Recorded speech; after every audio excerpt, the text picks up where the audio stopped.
Buenas noches con todos, mi nombre es Alejandro David Aguas Garnica. Esta actividad es parte de la promoción profesional de la asignatura de Practicum y prácticas preprofesionales y vinculación con la colectividad sobre cómo promover el respeto de los derechos fundamentales de los jóvenes en Ecuador. En este apartado vamos a tratar de lo que significa el aborto juvenil. Entonces, el aborto juvenil de la perspectiva tanto moral, religiosa, médico y legal.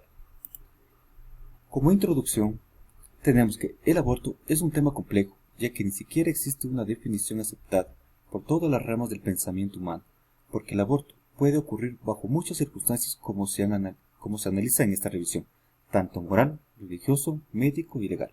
La falta de consenso hace que el aborto sea controversial y de gran interés a nivel mundial, ya que tiene que ver con el antagonismo de dos derechos humanos fundamentales. Dentro de esto vamos a tratar unos subtemas referente al aborto. En primer lugar, el aborto en el ámbito moral.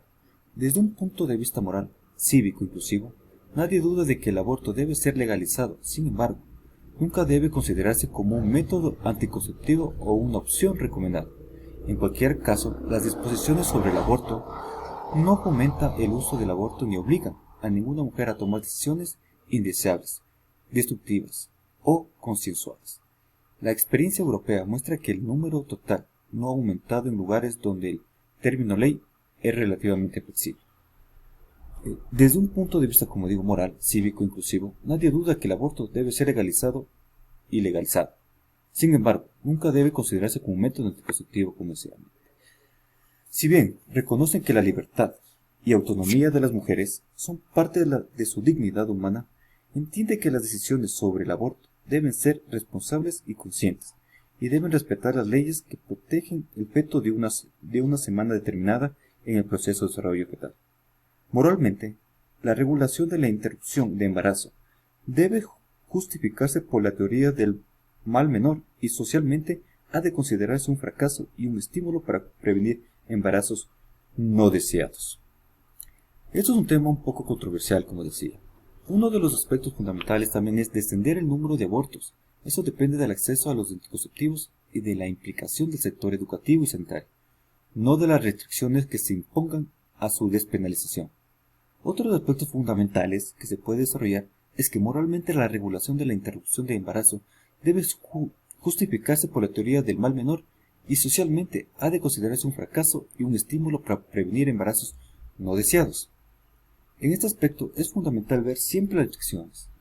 También es un punto importante, reducir el número de abortos depende del método de obtención de anticonceptivos y de la participación de los sectores de educación y salud, no de las restricciones impuestas a su despenalización. Moralmente, la regla de la interrupción del embarazo debe ser justificada por la teoría de los pecados menores y debe considerarse como un fracaso y un estímulo para prevenir un embarazo no deseado en la sociedad. Otro de los puntos que vamos a tratar en este aspecto es sobre las perspectivas religiosas. Entonces, el aborto desde una perspectiva religiosa es porque este es un tema muy controvertido en la religión, a pesar de las diferencias. Algunas religiones, como el judaísmo o el islam, consideran la posibilidad del aborto en determinadas circunstancias, como la violación o el peligro para la madre, mientras que en otras se oponen totalmente. En cuanto a la interrupción voluntaria del embarazo, el catolicismo es una de las religiones más estrictas en este aspecto. Por lo tanto, la Iglesia Católica es una institución religiosa más importante e influyente del mundo, y se opone al aborto bajo cualquier circunstancia, incluso si el diagnóstico prenatal muestra que el feto está mal formado o el embarazo representa una amenaza para la salud del feto. Esta posición afecta a más de 1.3 mil millones de católicos en el mundo. Ahora vamos a desarrollar lo que es en el ámbito legal, ¿no? El aborto en el ámbito legal. Francisco Muñoz Conde, en materia de aborto, que señala que en el ámbito del derecho penal se puede definir al aborto como un feto que voluntariamente conduce a la muerte de la gestante, expulsión del feto, viabilidad fuera del útero. La autora también señala que el bien aquí protegido es la vida del feto, pero también se deben considerar otros intereses como la vida, la salud, la libertad o la dignidad de la gestante. Los abortos maliciosos realizados por un tercero se dividen en abortos sin consentimiento y consentimiento. En este caso, la autora señala que el consentimiento es un elemento que ayuda a determinar la pena correspondiente a la tercera persona, y el aborto intencional, con el consentimiento de la gestante, impondrá sanciones a ella y a la tercera persona. El aborto intencional provoca por gestantes tiene el mismo efecto sancionador que el aborto intencional optado, porque en este caso también se sanciona a los gestantes. Ahora vamos a ver desde el punto de vista médico. Manejar el aborto voluntario es bastante complicado, porque este proceso se ve afectado por estándares médicos, datos científicos, aspectos morales, análisis socioecológicos, valoración religiosa, interpretación jurídica e intereses políticos. Estos cambios temporales y espaciales afectarán ciertos valores del sujeto. Existen ciertas dificultades para una interpretación precisa y uniforme. Desde el punto de vista médico, el aborto es considerado como una entidad relacionada con el cuerpo del sujeto, aunque en este caso se da un tratamiento biomédico del cuerpo.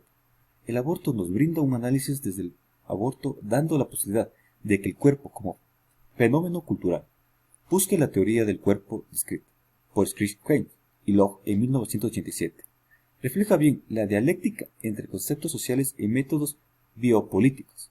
El autor propone que las características culturales se derivan de la experiencia de la enfermedad, el dolor, la salud y muestran la forma del orden social. Como conclusiones, sacamos que las y los jóvenes estudiados inician las relaciones sexuales en un escenario de riesgo, abandonado por estereotipos de género ampliamente difundidos a lo largo de culturas y contextos sociales específicos, los cuales están imbricados a normas y valores transmitidos por los diferentes agentes de socialización, que se encargan de reproducir y perpetuar una visión desigual de los géneros, basada en una relación jerárquica y de poder, donde el hombre, lo masculino, es definido como lo dominante y la mujer, lo femenino, pasa a ser lo dominado, ocupando una posición de subordinación con respecto al varón.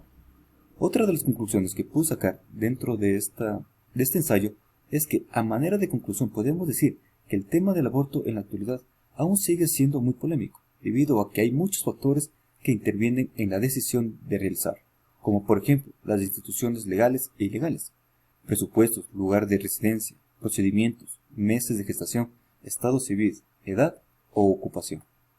Como última conclusión, podemos detallar de que, de esta manera, podemos concluir que efectivamente el aborto no es un proceso fácil de llevar para una mujer, por las repercusiones físicas y psicológicas que ya se mencionaron.